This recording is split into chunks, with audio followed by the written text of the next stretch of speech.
Alrighty guys, so today on our common mistakes series that we usually see in the gym is the push-up. Now, generally one of the most used exercises when it comes to body weight other than the squat.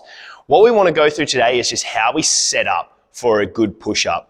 Now, we're going to show you two common mistakes that we usually see, and then we're going to show you what we want to see. Starting off with our push-up. So our first common mistake is what we call the neck press push-up or flared elbows. So Troy is going to demo that here. Now, as he comes down, you're going to notice that the head is falling forward.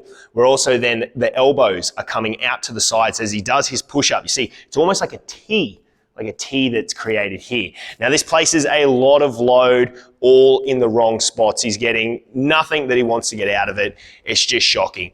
He's also quite shaky through the core, so nothing's really set on. There's no lats or anything. So that's our first common mistake.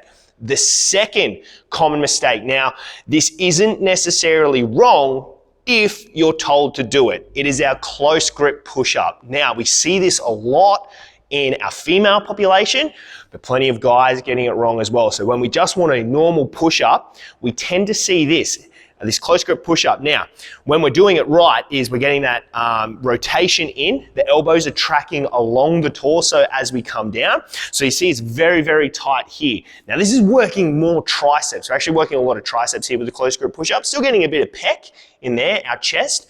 But when we just sometimes prescribe a normal push-up, this will be the go-to, and we tend to see females do this a lot.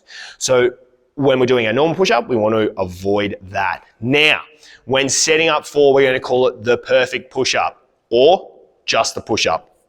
We want to take our hand placement. Now, hand placement's key here, guys. With our hand placement, what we want to do is make sure it's just outside shoulder width. So we're going that a little bit wider than shoulder. We're not directly under. From there, we're gripping onto the ground and we're twisting out. So we're creating that rotation. What this is going to do is help lock on the lats. Now, a big thing that people don't know with a push-up exercise is that there's still core involved. This is also a core exercise. So we're locking on through that rotation. We're locking on through the lats. What this is going to do is set up our trunk to be nice and stable. We won't have any dipping through the lower part of the back, our lumbar.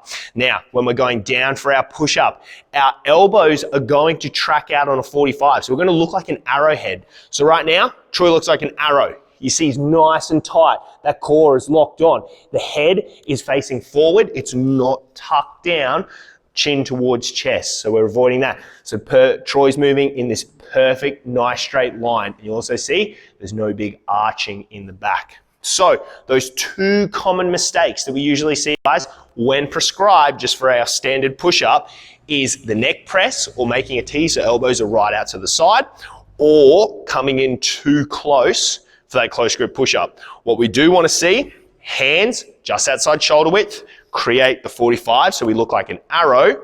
We're also twisting, getting that rotation so the lats lock on, dropping down.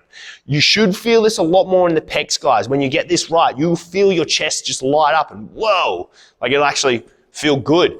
But you may also experience a little bit of lack of ability to get the volume out that you're used to. So if you have been doing a close grip push-up, you may find that going into the normal, you can't get as many reps.